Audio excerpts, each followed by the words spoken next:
Et on va parler d'opéra et de ses héroïnes avec Pauline Pelosi. Bonsoir. Bonsoir Chloé. Vous êtes soprano, vous êtes venue accompagnée de Julien Ostini. Bonsoir. Bonsoir. Vous êtes metteur en scène et comédien.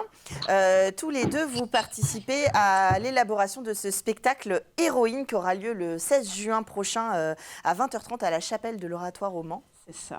Un spectacle autour des héroïnes de l'opéra. C'est un concert-spectacle qu'on a voulu au départ avec ma pianiste Mélanie Renaud faire autour des héroïnes d'opéra parce qu'on trouvait que, mine de rien, c'était quand même des femmes très modernes. Oui, tout à fait. Voilà. C'est très étonnant des fois quand on lit les histoires d'opéra avec des histoires qui datent quand même d'il y a un moment et en fait qui sont quand même très actuelles toujours dans plein de sujets. Et puis on voulait rendre un peu les histoires accessibles aussi au public parce que souvent quand on fait des concerts ou des récitals, c'est des enchaînements d'airs, mais on n'explique pas au public, on remet pas dans le contexte, on n'explique pas l'histoire. Et du coup, c'est vrai qu'on se disait, tiens, peut-être que le public peut apprécier encore plus un air d'opéra en ayant compris dans quoi on pouvait le remettre comme contexte. Et donc, on a fait appel à Julien Ostini pour un petit peu mettre en place tout ce concert et lui donner un petit côté un peu plus spectacle et aussi présenter, avoir ce rôle un peu de conteur aussi d'histoire autour de tous ces opéras et de ces histoires complètement incroyables. Alors des histoires incroyables, on va le dire quand même qu'on ne comprend pas toujours, c'est-à-dire qu'on est concentré sur le chant et parfois, alors soit c'est pas dans notre langue, soit le chant lyrique n'est pas forcément le plus propice à la compréhension des textes, donc c'est bien d'être mis un petit peu au goût de l'histoire pour savoir un peu de quoi il s'agit. Oui, c'est ça. Si on comprend le contexte, en fait, on comprend le texte. Mais sorti comme ça, c'est du théâtre, en fait, l'opéra, c'est des histoires, c'est fait pour... c'est comme si on faisait des extraits de pièces de théâtre. Ouais, c'est des sortes de comédies musicales centenaires, quoi. Oui, c'est de la comédie musicale ou alors c'est du Marvel, quoi. Mais si on vous sort Spider-Man au bout de sa toile, d'un seul coup, au milieu de rien, puis que derrière, vous avez l'arrivée de Thor avec son marteau, vous n'allez pas comprendre ce qui se passe. Donc là, c'est la même chose. L'idée, c'est juste de s'amuser puis de se remettre en tête un peu toute la mythologie ou les liens qu'il y a dans l'histoire pour qu'au moment où on fasse l'air, en fait, on soit en plein dans le climax à ce moment-là de l'histoire. C'est vraiment basique, c'est hyper simple et c'est drôle. La plupart du temps, c'est des histoires qui sont dramatiques. Oui, c'est ce que j'allais dire, parce que sans vouloir spoiler, souvent les femmes à la fin, elles ne sont pas tout à fait vivantes à la fin des opéras. C'est-à-dire que malheureusement, même au XXIe siècle, les femmes, elles ne s'en sortent pas encore très bien. Ouais. Donc il se passe... L'opéra, ça nous renvoie aussi à une espèce de réalité, de manière un peu caricaturale, mais c'est ce qu'il faut pour qu'on puisse avoir l'effet de catharsis et puis qu'on puisse se dire « Attends, c'est du délire, elle meurt pour ça ». Mais en réalité, c'est ce qui arrive encore aux femmes aujourd'hui. Donc après, l'idée, c'est justement aussi que l'introduction, le moment où moi, j'interagis avec le public, ça permet de se détendre et puis de ne pas subir des moments hyper intenses de musique et d'émotions les uns derrière les autres. Déjà, pour Pauline, ce serait épuisant. Pour le public, ce serait insupportable. Oui, c'est ça. Donc, l'idée, c'est que justement, on rigole, on s'amuse. Moi, on essaye de raconter l'histoire de manière très vivante et très simple pour que tout le monde puisse se l'approprier. Il n'y a vraiment pas besoin d'avoir une base de musique. Je ne vais pas donner en cours de musicologie. Oui, c'est de découvrir, de rentrer dans le spectacle. Voilà, de rentrer dedans pour savoir ce qu'elle va chanter et où on en est pour pouvoir s'accrocher au personnage au moment où il apparaît, vivre cette émotion. Et puis, on sait que derrière, on va pouvoir relâcher, rigoler, dire une bêtise ou deux.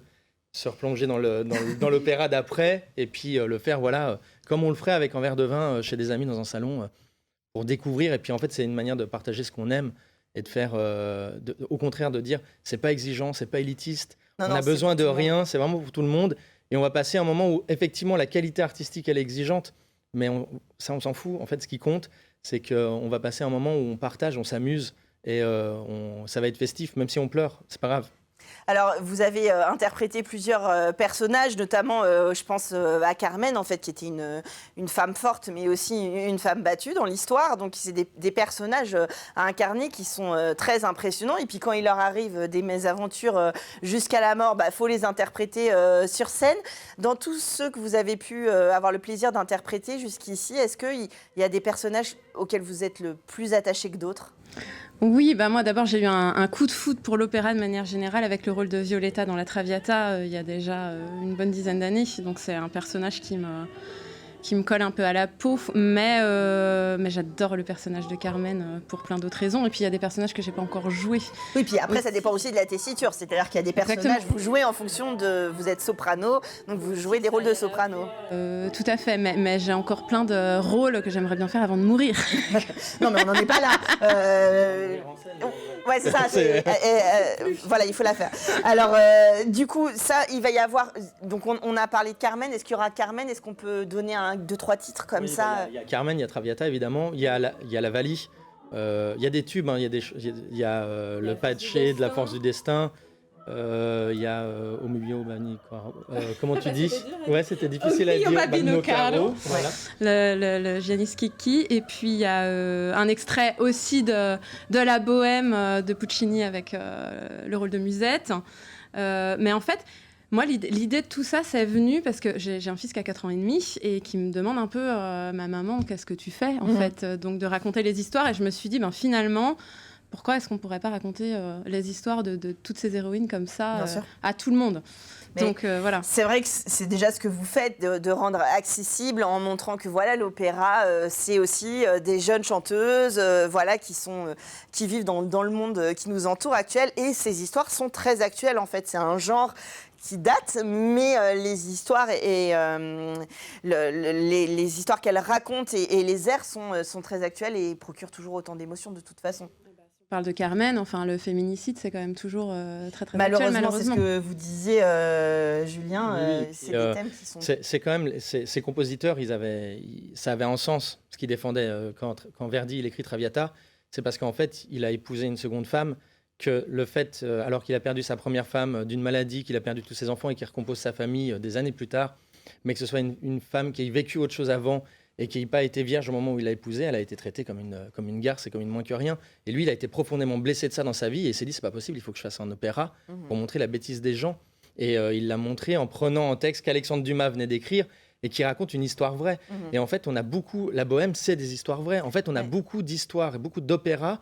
La Valie et tout ça sont écrits sur des faits divers. Carmen, c'est un fait divers. Mais souvent, qui a inspiré, je le dis sur ce plateau, c'est vrai que la culture s'inspire du contexte dans lequel est née et souvent, elle permet de s'exprimer sur des sujets. Absolument.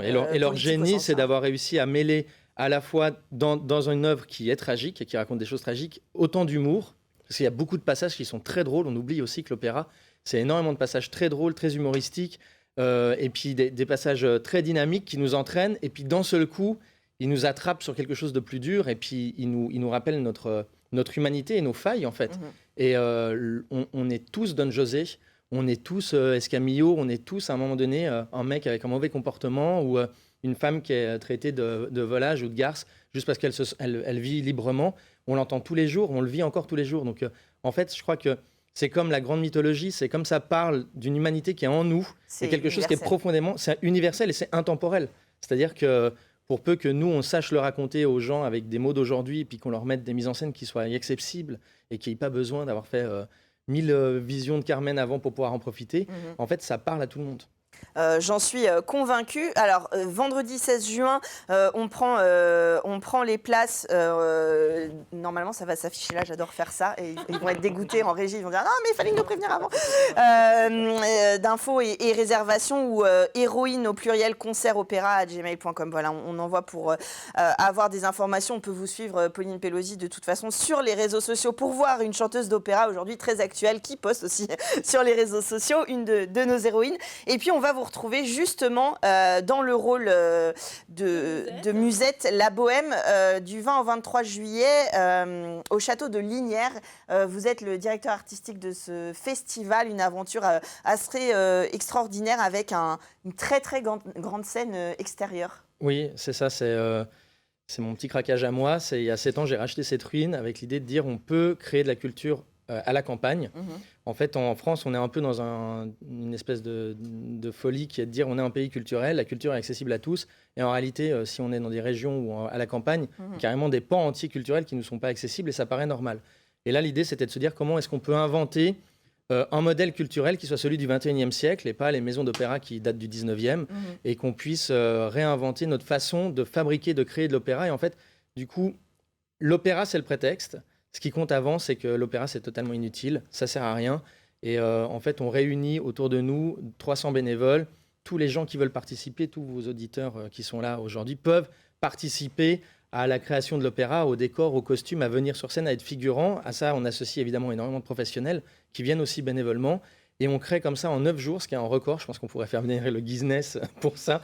On fait en 9 jours une production d'opéra qu'on pourrait trouver dans une maison d'opéra avec des moyens techniques. Donc effectivement, on a une énorme scène de 250 mètres carrés. On a un grill immense avec des projets qu'on ne trouve pas dans l'ouest de la France habituellement pour des productions culturelles.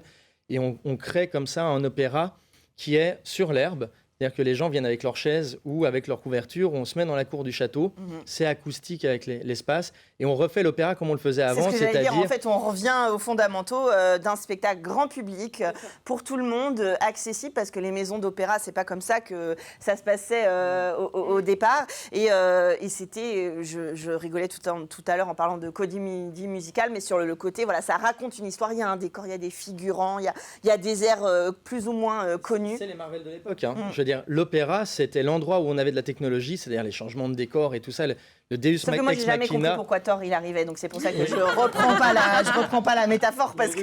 Non, mais du coup, il y a vraiment cette idée de. C'est là où on faisait apparaître les dieux en scène. C'est la première fois au théâtre avant. Les dieux, on en parle, on les voit jamais. C'est à l'opéra qu'on a osé les convoquer pour la première fois. C'est ça le changement.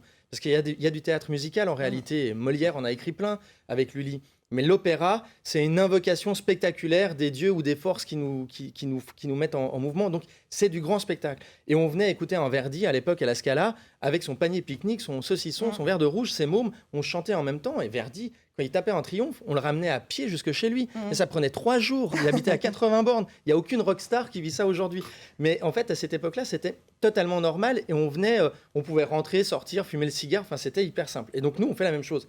On vient, on boit une bière, les gamins, ils peuvent jouer dans la cour. On apprend aux gens à chanter des extraits avant de commencer le spectacle. On peut danser, on peut se lever pour danser en même temps. L'année passée, il y avait la grande valse de Faust. Et ben, il y a 1000 personnes qui se lèvent et qui dansent la valse ou ce qu'ils veulent au même moment. Le cœur passe à travers. Enfin, l'idée, c'est qu'on revient à quelque chose où on fait l'opéra tel qu'il a été fabriqué et tel qu'il est fait, et pas tel qu'il est enfermé dans des maisons aujourd'hui, quoi. Et ça, c'est du 20 au 23 juillet au château de Lignières. Et on vous retrouvera donc dans un des rôles de rockstar dans la bohème de Puccini.